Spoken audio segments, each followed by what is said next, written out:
Hello, welcome to Joos. My name is John McDonald, and today we want to revisit a video that we did right at the very start of when we started our channel, which was looking at how to make a simple bow. Now, that's something that seems really simple, but if you don't know how to do it, then let's have a look and see how to do that. So the two types that we're going to do today is what I would call like a chocolate box style, which is like a kind of 4-loop bow. So that can be done using different types of ribbon. We're going to look at these particular two. And then the second type as well is this rosette style bow as well. So you might never want to make this, you might never use this, but it is good to know. So let's have a little look and see how to go about it. Okay, so today we're going to look at two different types of bow, and the first one is really what I would call like a chocolate box bow. Now we've got two types of ribbon here. This one is like a polypropylene ribbon. This is really popular in floristry in Britain. It's good for funeral work, it's waterproof, it's got a certain stiffness in it as well, and it's cheap. So it's a very popular ribbon, but obviously there's a huge range of ribbons you can get. So this is another one that's used a lot in florists, and this is a satin style ribbon. So this is a little bit softer, a little bit floppier. You get it in different widths. So this is 2 inches, this is probably like 1 centimetre. And they both have different feels. So really with making bows, you need to think about how ribbon actually feels. And what we're going to do is we'll start with the satin ribbon. So for making like a chocolate box bow, we want to hold the ribbon in our left hand and come round and make like a fish. So we're making a fish that's going left. Then just pinching that in the middle, we come back over the top. So we've made another fish going right now. So we've got fish going left, fish going right. Now we can turn that over, come back on ourselves, turn it over and back again. And that is what I would call a chocolate box bow. So you need to pinch it. Now, sorry, I've just realised my hands are quite dirty, but I've been doing a lot of gardening.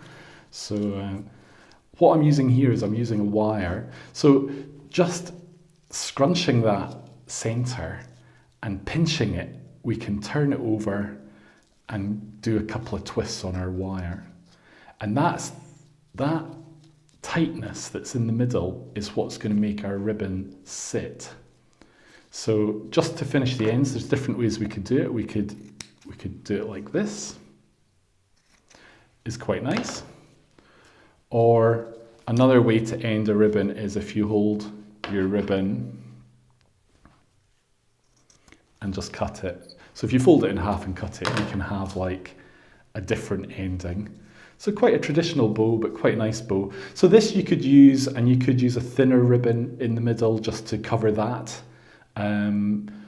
But it depends what you're going to do with it, I suppose.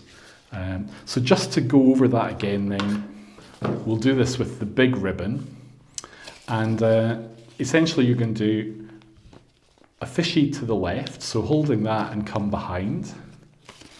A fishy to the right, as in you come back over the top. Turn over and just kind of come back on yourself. Turn over and come back on yourself, making another fishy. So there's our two. And we have our chocolate box ribbon. Now, with this ribbon, it's very easy just to pinch with your nail and you can get a thinner version, and we can use that just to tie off the centre. So again, a chocolate box style bow made with, in this case, a polyprop ribbon. So that's two versions of the same style of bow. Now, another type of bow that you can do is, how best to say this? Right, so this is kind of like raffle-y bow. So you want to start to roll your ribbon round. It's better if it's on a pole. And we're going to go round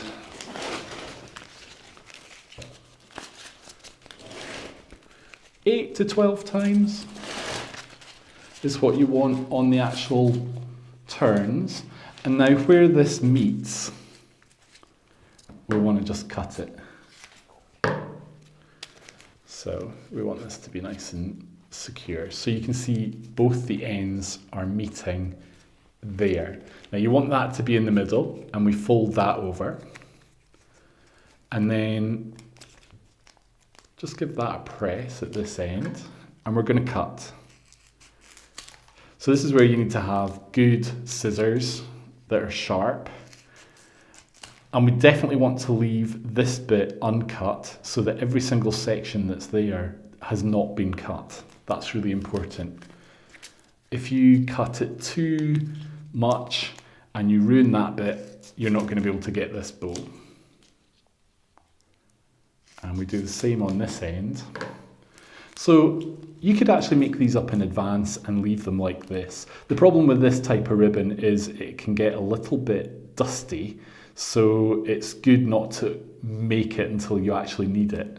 So now what we're going to do is we're just going to take these two sides back to each other.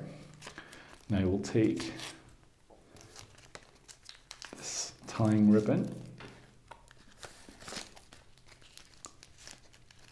and again you want to tie that so it's got a tightness. That tightness helps things just to sit. So we've got a back, which is where our tail end is, and we've got a front. And what we're going to do now is we're just going to start to ease these out and put like a little twist on them. So I'm twisting to the right, to the left, to the right, to the left, to the right, to the left. So that's one side done. Then we turn it round and start doing it again. So really I'm just using two fingers just in there. The other hand is in the other loop, just supporting the actual bow. And you need to be firm, but you don't want to be pulling it too firmly. And what you end up actually is with these two tails become like tails for the bow. And that's really the back of our bow, is where those tails are.